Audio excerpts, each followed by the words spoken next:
जिस कार्यक्रम को लेकर तैयारियां महीनों से चल रही थी, देखने को मिला था कि टेट अनिवार्यता के विरोध में जो शिक्षक कार्यक्रम करने वाले थे 24 नवंबर को, उसको लेकर तैयारियां अपने चरम पर थी। आखिरकार तैयारियां भी हुई और कार्यक्रम भी हुआ। देखने को मिला कि एक बड़ी संख्या में सभी शिक्षक एक साथ एक बैनर तले आए और दिल्ली में कार्यक्रम करते हुए नजर आए। कार्यक्रम इतना जोरदार रहा कि सभी के होश उड़ गए। इतनी ज्यादा भीड़ कि वहां पर कदम रखने की भी जगह नहीं थी। सभी शिक्षक काफी ज्यादा जोश में थे और अपनी मांगों के लिए सरकार के सामने खड़े हुए थे। फिलहाल वहां से जो वीडियोस निकलकर सामने आए, जो फोटोज निकलकर सामने आई है, सबसे पहले आप वो वीडियोस देखिए और देखिए कि किस तरह से शिक्षक अपने हक और अधिकार के लिए ये लड़ाई लड़ते हुए नजर आ रहे हैं। अखिल भारतीय शिक्षक संघर्ष मोर्चा के राष्ट्रीय संयोजक इस कार्यक्रम की अध्यक्षता कर रहे हैं आदरणीय गौरी डॉक्टर जी। इस कार्यक्रम के मुख्य अतिथि उत्तर प्रदेश के बेसिक शिक्षकों के संरक्षक, शिक्षक विधायक माननीय देवेंद्र प्रताप सिंह जी, अखिल भारतीय प्राथमिक शिक्षक के संघ के राष्ट्रीय महासचिव आदरणीय कमलाकांत त्रिपाठी जी, हमारे प्रदेशीय महामंत्री आदरणीय नरेश कौशिक जी,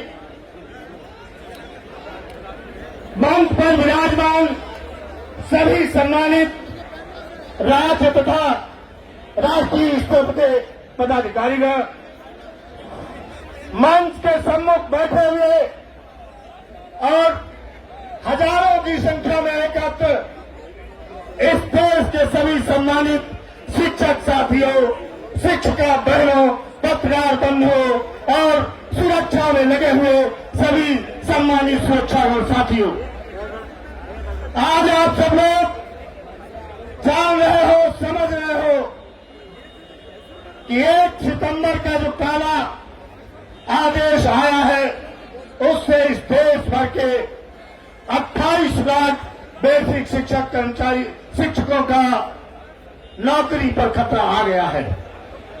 हम सभी लोग इस लड़ाई को उसी समय से लड़ रहे हैं। मैं धन्यवाद देना चाहूंगा आदरणीय गौरवरकर जी को, आदरणीय कमलाकांत त्रिपाठी जी को, जिन्होंने हम लोगों ने बैठ करके एक राष्ट्रीय मोर्चा का गठन किया, जो परिणत आप सबकी दिखाई दे रही है। साथियों, आज तक जो भी कुछ मिला है संघर्षों से हम लोगों ने प्राप्त किया है, उसके अतिरिक्त किसी भी सरकार ने कभी भी तोहफे में देने का काम हमको नहीं किया है। जो भी पाया है वो संघर्षों के माध्यम से पाने का काम किया है। साथियों, अभय होकर बहे गंगा, हमें विश्वास देना है, हिमालय को शहादत से धुला आकाश देना है, हमारी शांति प्रियता को न समझे कोई कायरता, हमें फिर खून से निकल नया इतिहास देना है। साथियों, ये लड़ाई न्यायालय में लड़ी जा रही है, वो अभी हमारे वरिष्ठ अधिवक्ता विक्रम हेगड़े जी ने आप सबको बताई। मैं धन्यवाद देना चाहूंगा देवेंद्र प्रताप सिंह जी को। सबसे अधिक और सबसे पहले उनको पीड़ा हुई और वो अगले ही दिन प्रदेश के मुख्यमंत्री माननीय योगी आदित्यनाथ जी से मिले। मैं धन्यवाद देना चाहूंगा उनको, उनके साथ ही उत्तर प्रदेश के मुख्यमंत्री जी को, कि उन्होंने उनकी बात को सम्मान दिया और 16 सितंबर को ही पुनर्विचार याचिका माननीय सर्वोच्च न्यायालय में दाखिल की। इसका सर्व संपूर्ण से आदरणीय देवेंद्र प्रताप सिंह जी को जाता है।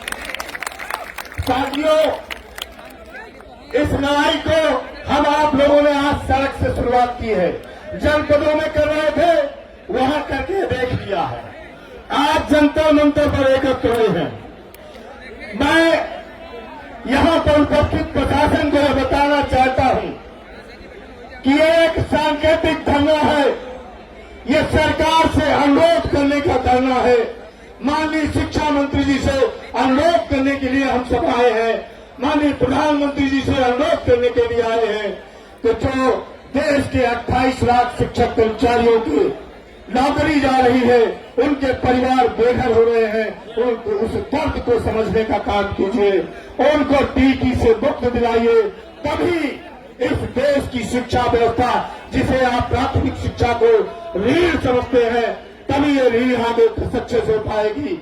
अगर ये व्यवस्था लागू की आपने, तो प्राथमिक शिक्षा मैं विश्वास दिलाता हूं, आज चूंकि अध्यापक निरी हो चुका है, ये प्राथमिक शिक्षा चौपट होने जा रही है, जिसको कोई संभालने वाला पैदा नहीं हो पाएगा। साथियों, आप लोग संघर्ष के लिए तैयार रहें। आज हम इस धरने को कर रहे हैं, अगला फरवरी में हमारा कार्य समिति निर्णय लेगी।